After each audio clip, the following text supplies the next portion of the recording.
Europa está formada por unos 50 países que hablan alrededor de 200 idiomas, pero la historia de la formación de estos países es compleja y sus fronteras han cambiado muchas veces durante la historia. Muchas naciones han surgido y otras han desaparecido. Algunas se han dividido y otras se han unido. La parte occidental de Europa estaba unida bajo el Imperio Romano, cuyo territorio incluía 32 de las 50 naciones europeas actuales. Pero a la caída del imperio en el año 476 después de Cristo, este quedó dividido en varios reinos que dieron comienzo al proceso de formación de las naciones europeas. Unos 1000 años antes, el profeta Daniel había predicho el surgimiento de estos reinos y aún más había predicho los imperios que precederían, trazando así la profecía un hilo histórico desde los días de Daniel hasta nuestros tiempos. Veamos la profecía que se encuentra en el capítulo 7 del libro de Daniel y su cumplimiento histórico. Daniel era un judío que escribió desde Babilonia. Esta profecía está basada en un sueño que él tuvo en el año primero del rey Belsasar, que sería entre el año 556 y el 553 a.C. En el sueño, Daniel vio 4 bestias que salen del mar. La primera, un león con alas de águila. La segunda, un oso que cojeaba de un lado y tenía 3 costillas en su boca. La tercera, un leopardo con 4 alas y 4 cabezas. La cuarta, una bestia terrible con dientes de hierro y uñas de bronce, y que tenía 10 cuernos. ¿Qué representan las bestias y los cuernos? En el sueño Daniel vio a un ángel que le explicó la visión. Dijo: estas 4 grandes bestias son 4 reyes que se levantarán en la tierra. Y explicando acerca de la cuarta bestia aclaró: la cuarta bestia será un cuarto reino en la tierra, el cual será diferente de todos los otros reinos. Las bestias entonces simbolizan a reyes y estos representan a reinos. Pero, ¿cuáles serían estos reinos? Sobre las puertas del ayuntamiento de la ciudad de Nuremberg, Alemania, hay unas esculturas que reproducen esta profecía e identifican a estos reinos. El león aparece al lado del rey Nabucodonosor, representando a Babilonia. El oso al lado del rey Ciro el Grande, representando a Persia. El leopardo junto a Alejandro Magno, fundador del Imperio griego. Y la bestia de 10 cuernos junto a Julio César, representando al Imperio romano. Daniel vivía en los días de la primera bestia, de Babilonia. El Imperio asirio había dominado el Medio Oriente por casi 300 años. Después de la muerte del famoso rey asirio Asurbanipal, el reino comenzó a decaer. Nabopolassar se rebeló contra Siria en el año 636 a.C. y se hizo rey de Babilonia. Aliándose con Ciasares, rey de los Medos, conquistaron a Nínive, capital de Asiria, en el año 612 a.C. El rey asirio Assur-uballit II se refugió en Harrán, y 3 años después los ejércitos babilónicos conquistaron la ciudad. El faraón Necao II había ido en defensa del rey asirio, pero en el camino se le interpuso Josías, rey de Judá. En la batalla los egipcios derrotaron a los judíos, resultando Josías herido de muerte. Necao siguió su rumbo y su ejército, junto con el remanente de las tropas asirias, trataron infructuosamente de retomar Harrán. Al regreso, el faraón Necao pasó por Jerusalén y quitó al rey Joacás, hijo de Josías, y puso a Joacín, el hermano de Joacás, en su lugar. En el 605 a.C. se enfrentaron los egipcios y los babilónicos en Carquemis. En esta batalla, Nabucodonosor, el hijo de Nabopolassar, rey de Babilonia, obtuvo una victoria decisiva, pasando así a su poder las posesiones egipcias en Siria y Palestina. Fue en esta ocasión cuando Nabucodonosor tomó a Judá, que era un estado vasallo de Egipto. Y fue entonces que Daniel y un grupo de jóvenes príncipes fueron llevados cautivos a Babilonia. Mientras estaba en estas campañas, Nabucodonosor se enteró de la muerte de su padre y retornó a Babilonia para tomar el trono.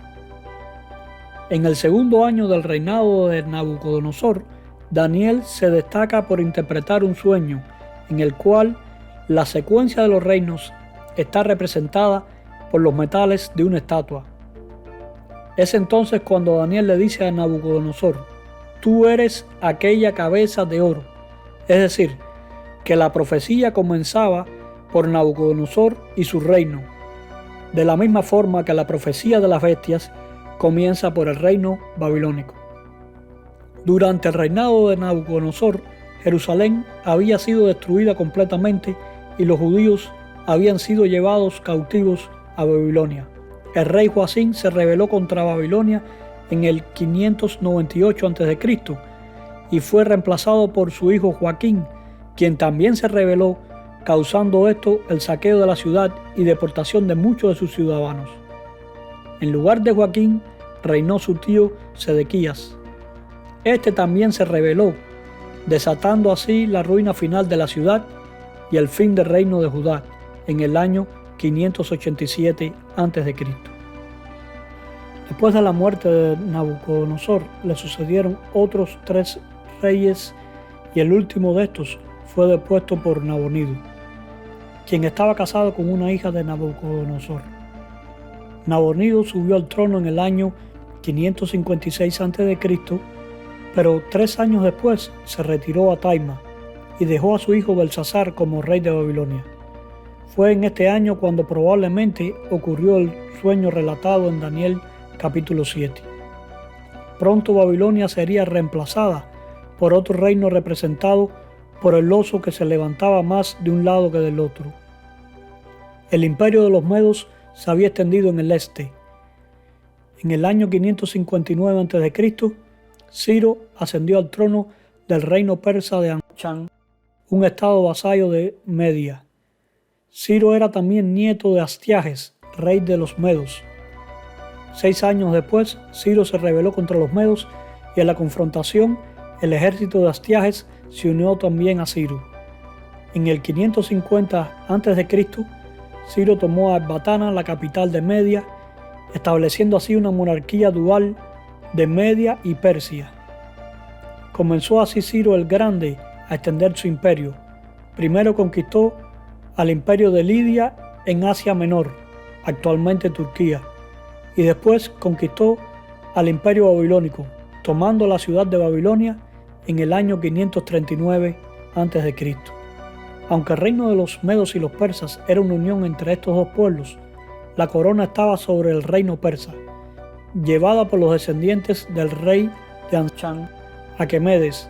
De allí lleva el nombre del imperio persa o Aquemenida. Por eso el oso está más levantado de un lado que del otro, indicando que los persas eran los que llevaban el poder. Este reino aparece también en otra profecía en el capítulo 8 de Daniel, representado por un carnero de 2 cuernos.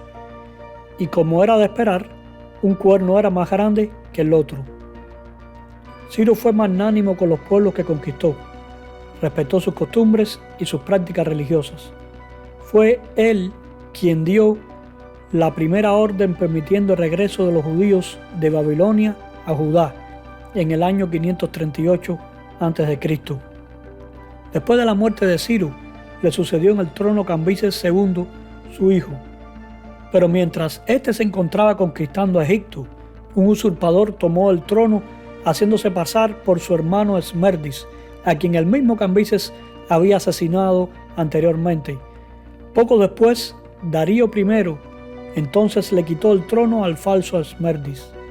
Darío intentó expandir su imperio a las ciudades griegas y lanzó una campaña en el año 490 a.C., pero fue derrotado en Maratón.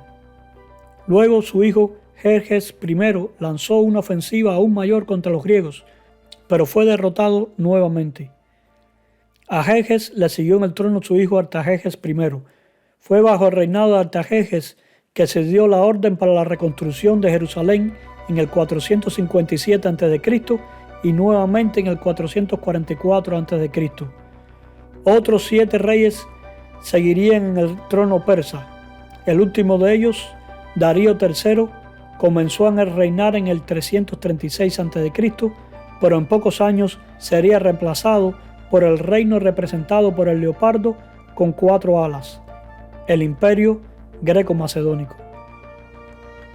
La rivalidad de los reinos griegos y el imperio persa llevaba más de un siglo. Durante el reinado de Filipo II, Macedonia se convirtió en un poderoso estado militar, con hegemonía en toda Grecia.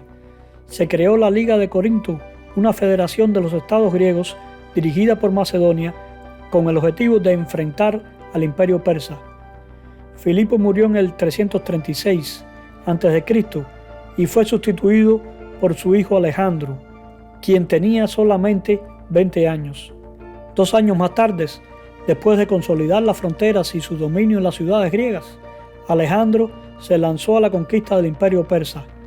Los macedónicos ganaron una batalla tras otra contra los ejércitos persas. La batalla de Gaugamela en el 331 a.C. fue la derrota definitiva de Darío III, rey de Persia. En solo 4 años Alejandro Magno había creado un imperio desde Grecia hasta la India. La velocidad de sus conquistas está claramente representada con un leopardo con 4 alas. De la expansión de este reino se había dicho en la profecía, y le fue dado dominio. Y también en el capítulo 2 de Daniel se predijo que se levantará luego un tercer reino de bronce, el cual dominará sobre toda la tierra. Fue ciertamente el imperio griego el más grande que existió hasta entonces. El leopardo que simbolizaba al reino griego tenía también 4 cabezas. ¿Qué representaban estas cabezas? A su muerte, Alejandro Magno dejó como herederos a un hijo a punto de nacer y a su hermano que tenía discapacidad mental. Por poco tiempo, algunos de los generales de Alejandro sirvieron de regentes para mantener la unidad del imperio, pero las disputas entre ellos no se hicieron esperar. Las guerras entre ellos se conocieron como las guerras de Diádocos o de los sucesores. Los generales de Alejandro hicieron un acuerdo de paz en el 311 a.C., en el que dividieron el reino entre Ptolomeo, Antígono, Lisímaco y Casandro, hasta que el hijo de Alejandro fuera mayor de edad. Pero 3 años después, Casandro asesinó al heredero. En el 306 a.C., Antígono se proclamó rey y poco después Casandro, Ptolomeo, Lisímaco y Seleuco siguieron su ejemplo. El imperio greco-macedónico había quedado dividido en 5 reinos, pero por muy poco tiempo. En Daniel 8, la división del imperio es representada con un cuerno que se quiebra y en su lugar salen 4. El ángel lo interpreta así: en cuanto al cuerno que fue quebrado y sucedieron 4 en su lugar, significa que 4 reinos se levantarán de esta nación, aunque no con la fuerza de él. La guerra de los sucesores continuó. Seleuco conquistó los territorios orientales de Antígono y en coalición con los otros reyes lo derrotó en la batalla de Ixo en el 301 a.C. Quedó así entonces el imperio repartido entre 4: Lisímaco, Casandro, Ptolomeo y Seleuco. Poco después, Casandro murió y el reino de Macedonia pasó de mano en mano hasta caer finalmente bajo el dominio de los descendientes de Antígono.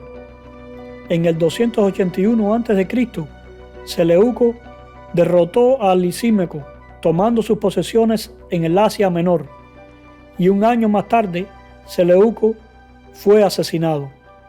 Y a la muerte del último de estos antiguos generales, el imperio griego había quedado dividido entre sus descendientes. Estos serían el reino antigonida de Macedonia, el ptolomeico de Egipto, el seleucida de Siria. Otro cuarto reino menor se levantaría también. A la muerte de Seleuco, un comandante de Lisímaco llamado Filetero declaró la independencia del reino de Pérgamo, estableciéndose en su familia la dinastía Atalida de Pérgamo. Notemos que el número de los reinos en que fue dividido el imperio griego varió con el tiempo, pero la división más significativa fue la ocurrida en el 301 a.C., en la que quedaron repartidos entre 4 reinos como lo presentaba la profecía. También debemos notar que estos reinos se levantaron simultáneamente y no consecutivamente, ya que las 4 cabezas también se simbolizan con 4 cuernos en el capítulo 8 de Daniel. Esto nos puede dar algunas pistas de cómo entender los 10 cuernos del capítulo 7 de Daniel. A Daniel le llamó la atención particularmente la 4ª bestia, que tenía 10 cuernos y de la cual un cuerno pequeño salió después, mientras 3 de los primeros 10 caían. Esta bestia era diferente y más terrible que las anteriores. En la próxima presentación comprobaremos las predicciones bíblicas sobre este 4º reino.